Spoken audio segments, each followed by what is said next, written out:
In this video, we are going to discuss about Lexan Yak for implementing compiler design.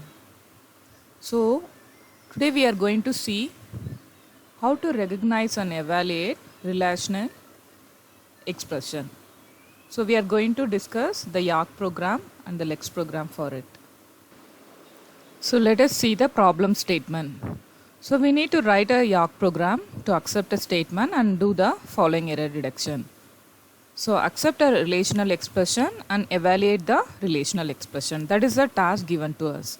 So how to do this, we'll see. So the solution for that is, first we need to write the Yak program, then we need to write the Lex program. In the Yak program, first include the required header files in the definition section. Then after that, define the tokens. So which are the tokens we want to recognize from the lexical analyzer and pass on to the Yak program. So here I want to pass the identifier and number from the lexical analyzer to the parser. So that I'm going to use. Then after that, in the that's what percentage token, using that we can define. Then after that, the rule section comes.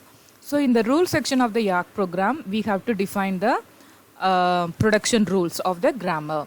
So each and every production rule we need to terminate with semicolon. So here the first rule is the statement produces expression. So instead of produces the arrow mark in the Yak program, we will put the colon. So if this is recognized, print the valid relational expression. As the production rule ends, we need to give semicolon here. Then the other production rules are expression produces parenthesized expression. So if it is so, it is valid one. If we want to print, we can print it. Expression produces parenthesized expression. But here the close parenthesis, it is not there, so it is the syntax error. Then expression produces expression less than expression. So here less than operation we have to carry out. So here expression produces expression less than expression. $$ will represent the value of the parent, and $1 represent the value of the child 1, $2 represent the value of child 2, and $3 represent the value of child 3. So here $$ equal to $1 less than $3. So this first child and the third child value we are using it.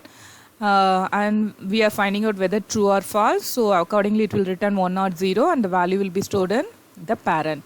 So we will print it. The next one is expression produces expression less than. So here expression less than, the right operand is missing. So here what we will do, we will print the syntax error and we'll give the exit statement.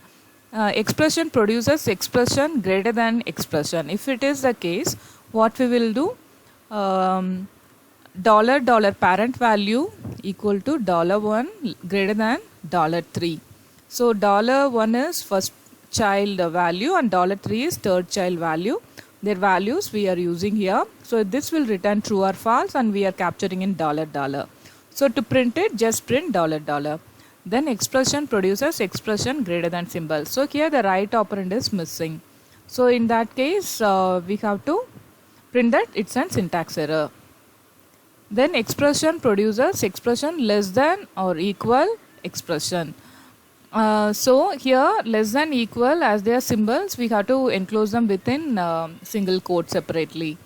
So this is valid one. So what we have to count, this is $1 will hold the first child value, $2 is less than, equal is the third child, fourth child is expression. So $, equal to $1 less than or equal to $4. So the value we need to calculate, and if you want to print, we can give it. Then expression produces expression less than equal, here the right operand is missing, that's a syntax error. Then expression produces expression greater than or equal to expression.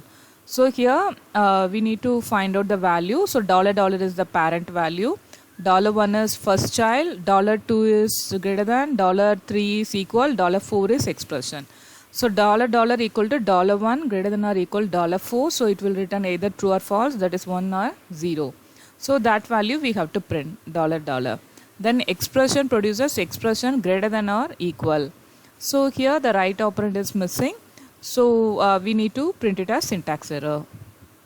Then expression produces expression not equal to expression. So here $1 will hold the first child, not is the $2 value, equal will be, its value will be in $3. This expression value will be in $4. So $, equal to $1 not equal to $4. So we are capturing in parent value $. If you want to print, we can print it. Then expression produces expression not equal to, it is having the syntax error. Then expression produces expression double equal to expression. So here first parent value will be in $. Then first child expression value will be in $1. Then $2 value will hold the value of first equal. Then second equal value will be in $3, and the third, the next expression child value will be in $4. That's why we will give it as $1 double equal $4. That value will be captured in $. So if you want to print it, we can print $. Value. Then expression produces expression double equal. So here right operand is missing. So we can give it as syntax error. Then expression produces ID or number. So the production rule is continue here. We can make it to go to the next line also, or we can keep it here. So produces ID or number. We want to recognize identifier or number. That is also correct one. So here the rule part ended. Then in the user subroutine part, we have to prompt the user to enter the relational expression using printf statement. Then we are calling parse. Parser we are calling. So this will call the equivalent code generated by the Yacc tool. Then in the error function also we are redefining. If there are any error, it will be printed using this function. Then in the lex program, we have to include the y.tab.h. So whatever the token ID generated, that unique ID will be stored in the y.tab.h. Then include the required header files, stdio.h and character type.h. Then YYL value will pass from Yacc to lex. So that also we have to define here, extern int YYL value. Then int value we have to use if you want to read the value for identifier. So in the lex program rule section, if you see, if it is identifier beginning with A to Z followed by A to Z or 0 to 9 or underscore, we have to ask the user to enter the value of the variable. So get the value using scanf statement and store it in YYL value, so it can be passed to the Yacc tool. Then we have to return the token, it is identifier. Then if it is number 0 to 9, beginning with 0 to 9 for any number of one or more number of time, followed by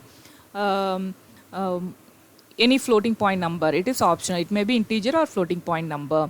So followed by dot and followed by number for any number of time. So if it is occurring, then we will convert the YY text value, the character accumulated value of number, that will be converted using A to I function, alphabet to integer. So that numerical value will be converted into the character value will be converted into the numerical value and will be stored in YYL value, so that it can be passed on to the Yacc tool.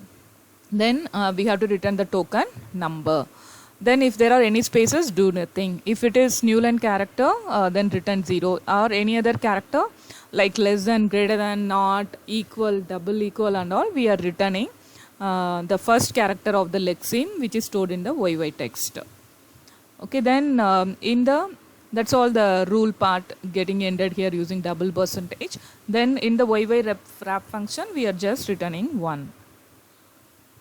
Then after that, you have to pass the Yacc program to the Yacc tool, lex program to the lex tool, and compile both the functions together. Thank you.